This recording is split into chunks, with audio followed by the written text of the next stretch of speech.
2 grueling hours were wasted, squeezing into a custom corset only for cruel whispers to echo down the Pierre Hotel's grand staircase. High society laughed, mocking Beatrice as a tragic, overstuffed pastry. But every sneer vanished the exact second Manhattan's most terrifying, elusive billionaire sank to his knees in worship. The invitation to the Winter Solstice Gala at the Pierre Hotel was not something you simply asked for. It was something bestowed upon you by the unseen architects of New York's ultra-elite.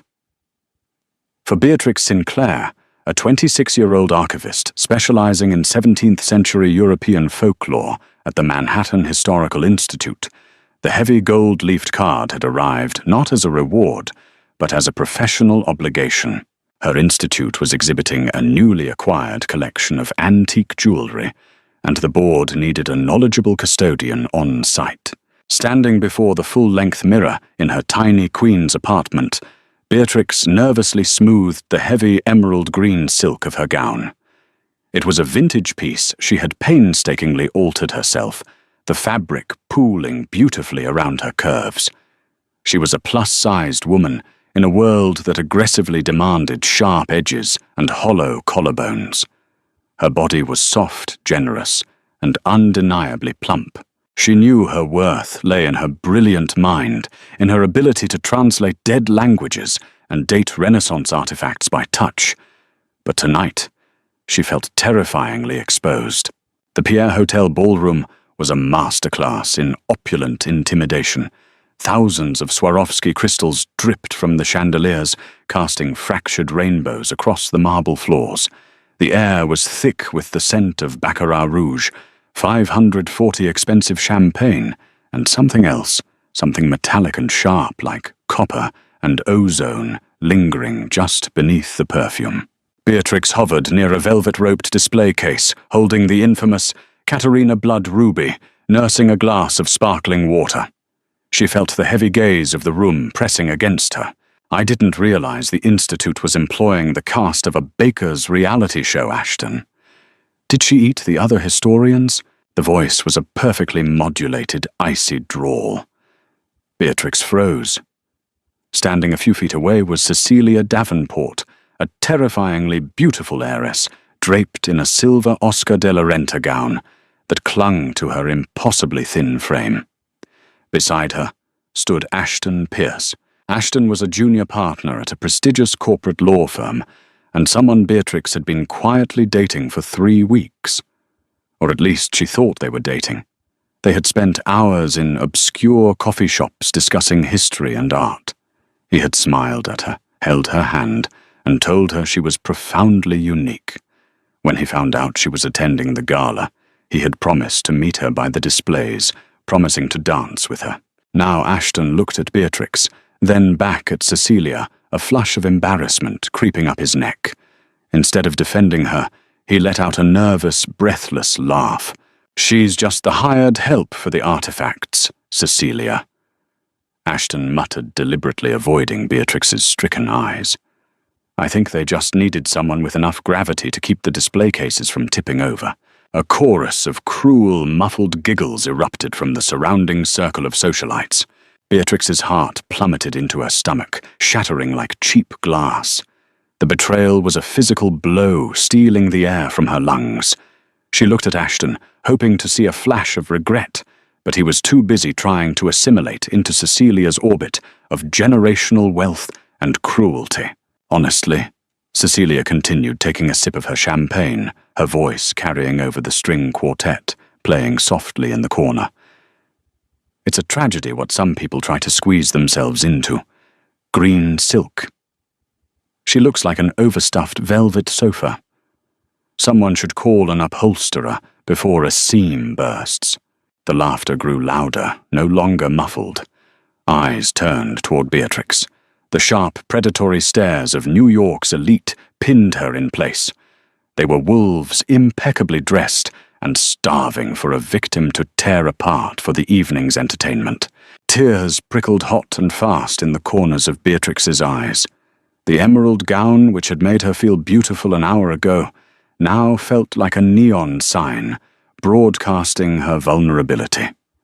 Her soft, plump arms, her full hips, she suddenly wanted to carve them away. She placed her glass on a passing waiter's tray with a trembling hand, her mind screaming at her to flee, to run out into the freezing December air and disappear into the anonymity of the subway. She took a step back, her heel catching on the hem of her dress. She stumbled, barely catching herself on the edge of the display case. Another ripple of amusement washed through the crowd. "Careful, Godzilla!" a cruel voice murmured from the back. Beatrix looked down her face, burning with a humiliation so profound it made her physically nauseous. She gathered the heavy silk in her hands, preparing to make a shameful, hasty retreat toward the brass-trimmed doors. But before she could take another step, the heavy oak doors of the ballroom slammed open with a force that made the crystal chandeliers rattle. The music stopped abruptly. The string quartet's bows froze mid-stroke, producing a sharp, dissonant squeak that echoed in the sudden, suffocating silence. The temperature in the grand ballroom seemed to drop 20 degrees in an instant, a sudden biting frost that made the breath visible in the air. A collective gasp rippled through the crowd, followed by a hushed, terrified reverence. The sea of designer gowns and bespoke tuxedos parted instantly, scattering like terrified fish evading a leviathan. Standing in the entryway was Sebastian Rourke. To the mortal world, Sebastian Rourke was a phantom billionaire. He owned half of Manhattan's real estate-controlled global shipping conglomerates and was notoriously reclusive. He never gave interviews, never appeared in daylight, and his wealth was so vast it bordered on mythological. To the hidden ancient world that lurked beneath the city's glittering surface, he was something far more terrifying. He was the sovereign, the vampire king of the eastern seaboard, a predator who had walked the earth for over 800 years, wielding power with a ruthless, detached brutality. He stepped into the ballroom, and the sheer force of his presence was paralyzing. He was tall, his broad shoulders encased in a pitch-black custom-tailored suit that seemed to absorb the light around him. His hair was dark and swept back, framing a face of devastating aristocratic angles.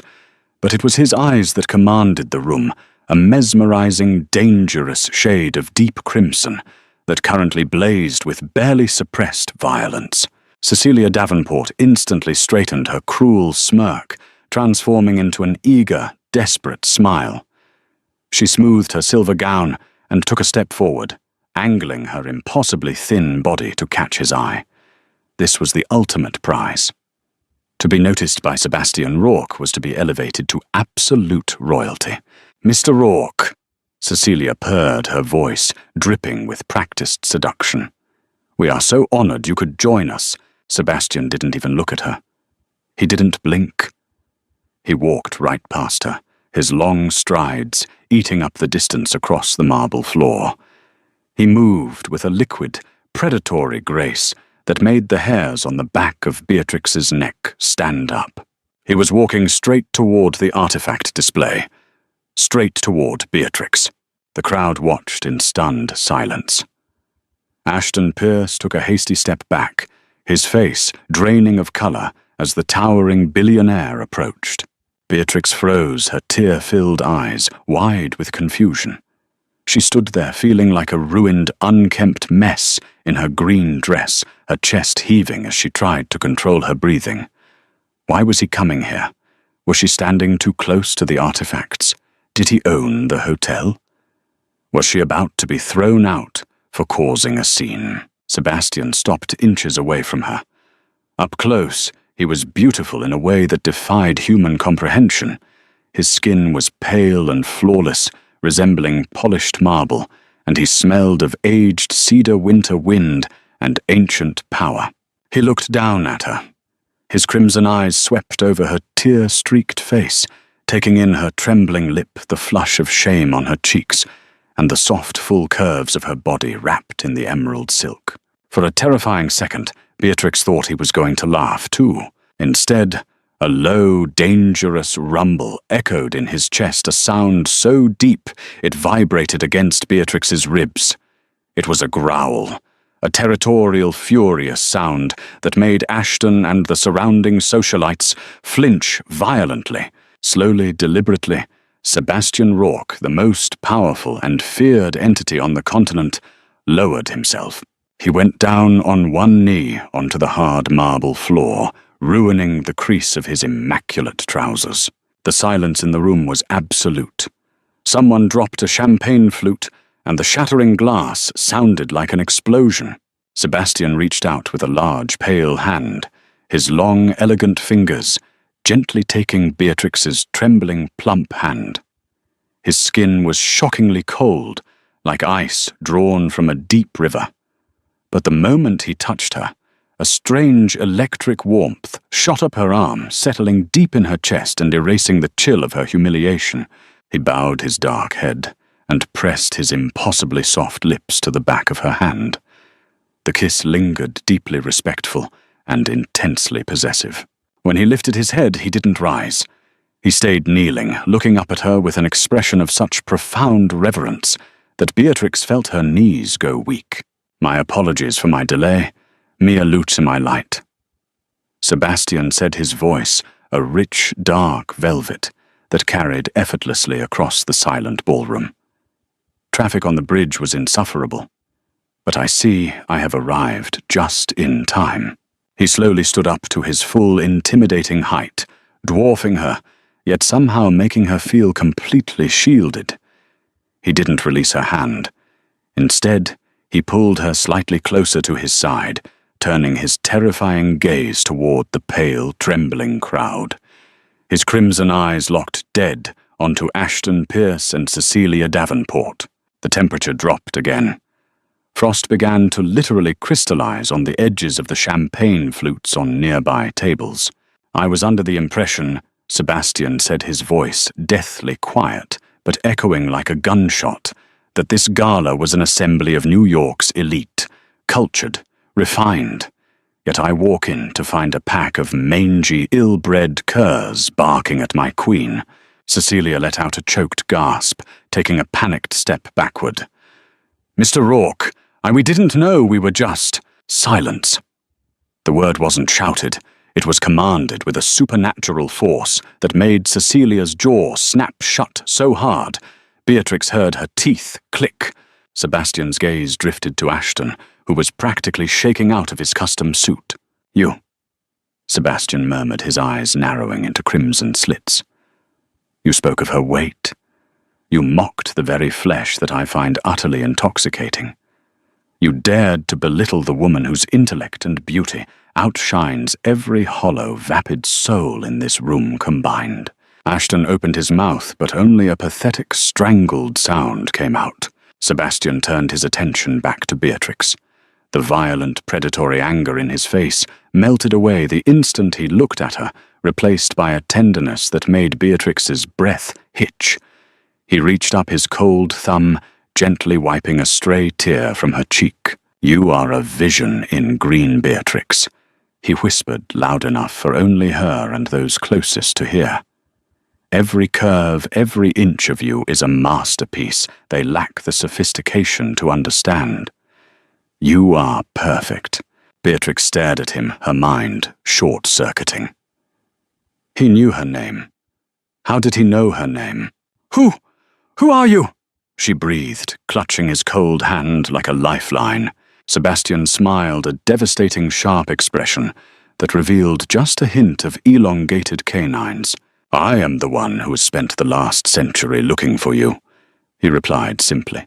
He turned back to the room, raising his voice.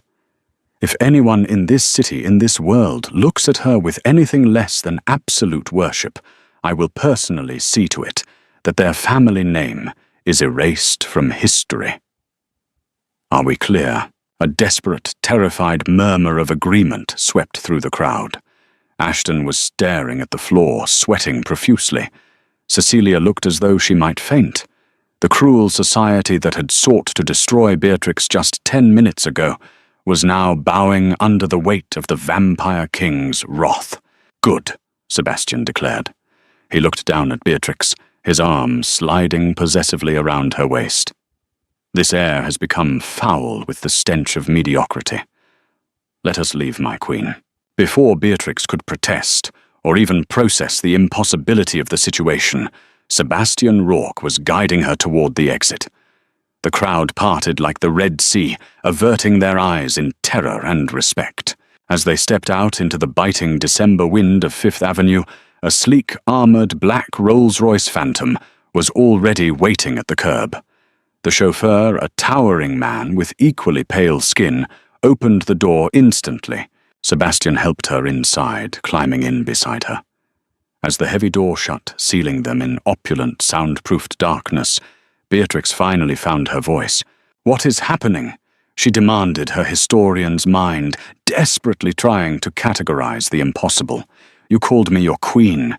You have fangs. You're cold. You're a vampire."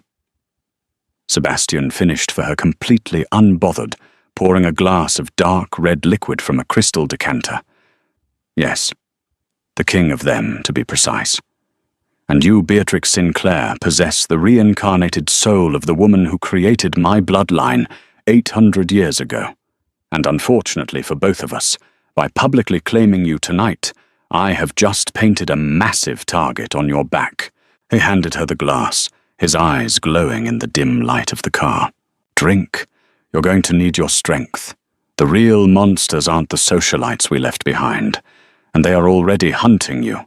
The Rolls-Royce Phantom glided silently through the rain-slicked streets of Lower Manhattan, finally descending into a private subterranean garage beneath the Woolworth Building.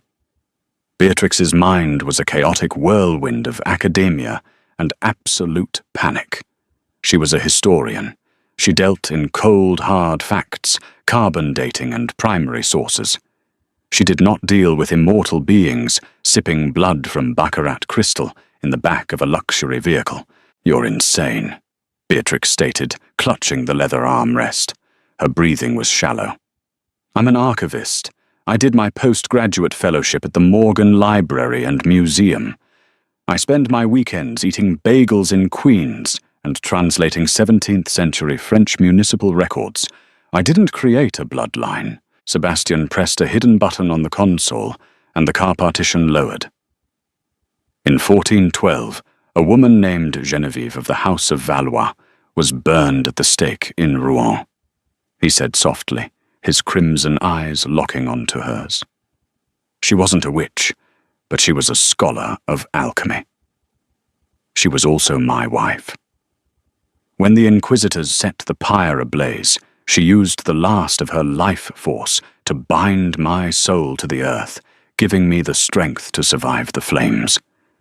She gave me immortality, Beatrix, but the spell required a vessel to anchor it through the centuries.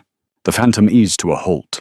The towering chauffeur opened the door and Sebastian guided Beatrix to a private elevator that hummed with quiet, expensive electricity. "The soul reincarnates," Sebastian continued, as the elevator shot upward, bypassing 100 floors in seconds. "But it takes centuries to reform a spirit as powerful as Genevieve's. I have scoured the globe for 800 years. I walked through the ashes of the Black Plague, the trenches of the Somme, the ruins of Berlin. I found nothing, until 3 weeks ago, when I felt a surge of ancient resonance pulse through the city, the Laurentian Codex." Beatrix whispered, her eyes widening in sudden realization.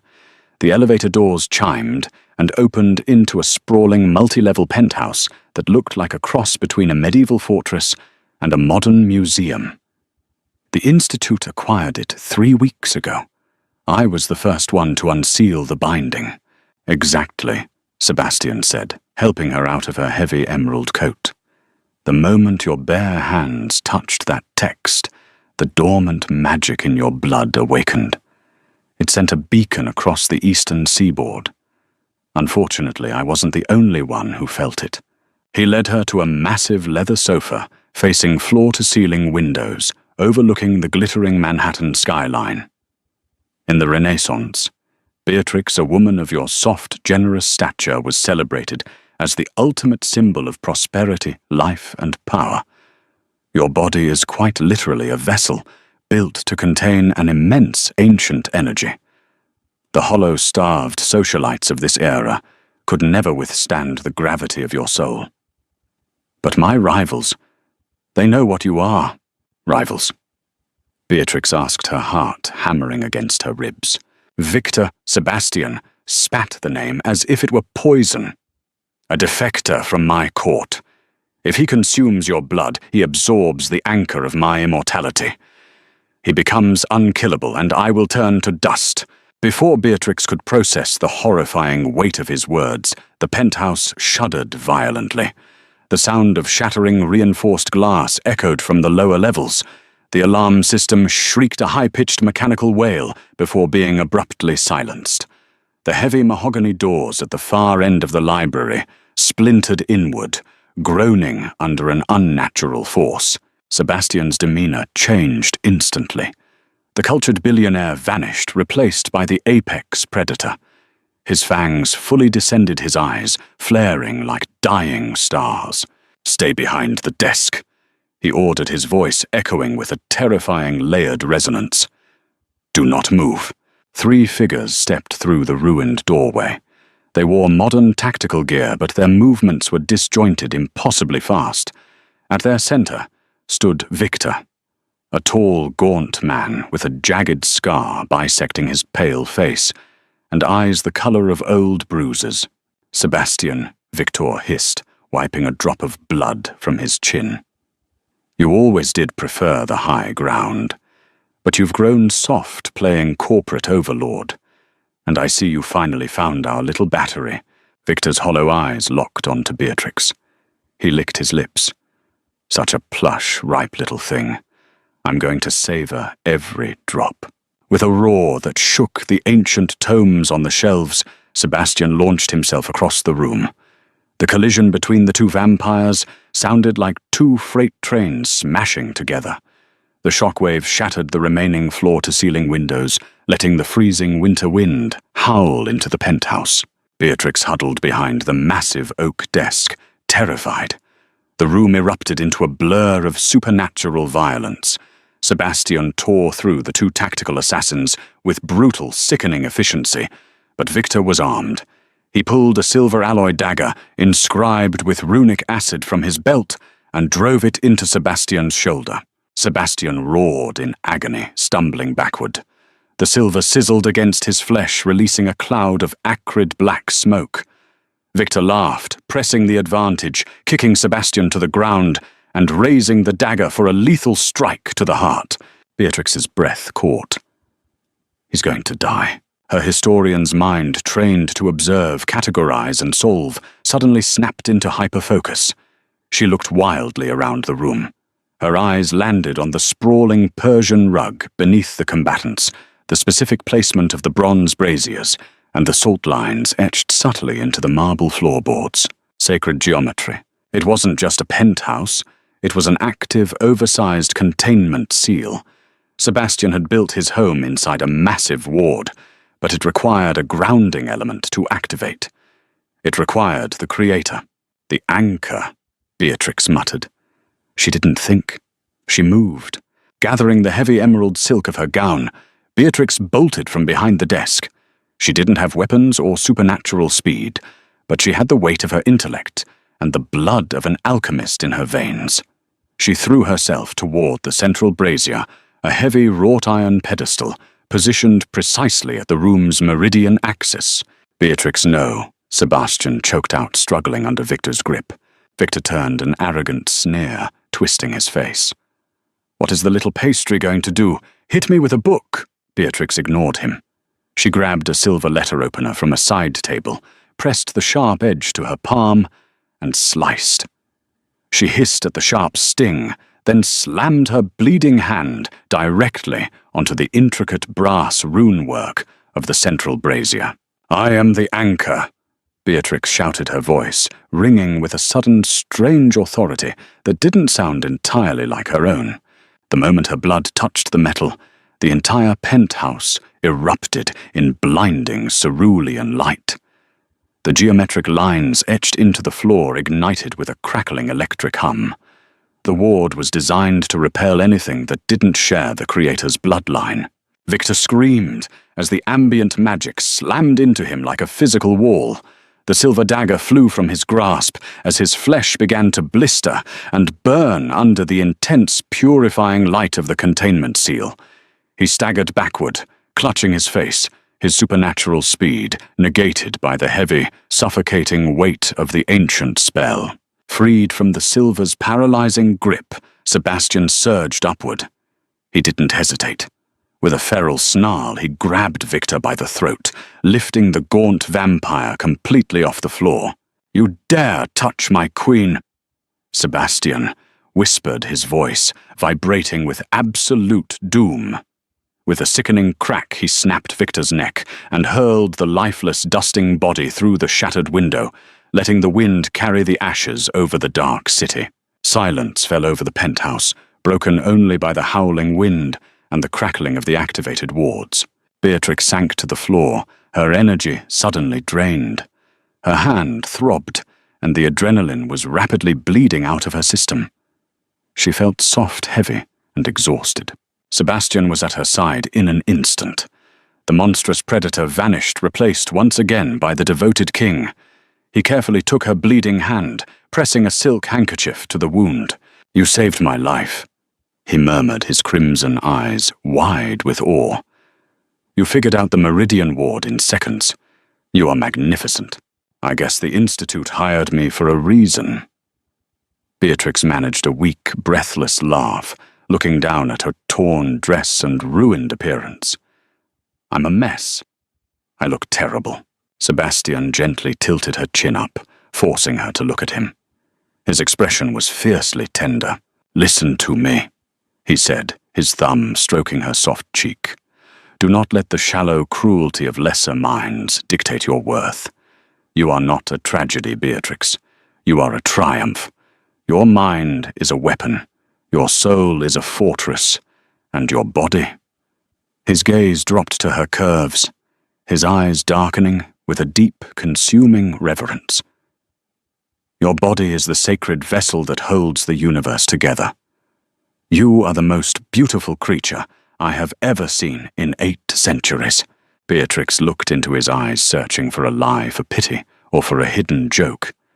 But she found none. She found only absolute, unwavering devotion. For the first time in her life, she didn't want to hide. She didn't want to shrink to fit a world that demanded she disappear. Sebastian leaned in, his cool, soft lips meeting hers. The kiss was slow, deep, and electric, sending a cascade of warmth right down to her toes. It was a promise of eternity, sealed in blood and shadows. The socialites at the Pierre Hotel could have their hollow laughter and their empty, fragile lives. Beatrix Sinclair had just claimed the throne of the night, and she was going to wear her crown with the heavy, unshakable gravity of a true queen. If you found your heart racing alongside Beatrix as she embraced her true power and proved that true beauty and strength come in all shapes, then you belong in our community of story lovers. Don't let this journey end here. Please hit that like button to support the channel. Share this thrilling supernatural romance with your friends who love a fierce, intelligent heroine, and subscribe for more captivating, twist-filled audio dramas delivered straight to your feed. Stay enchanted.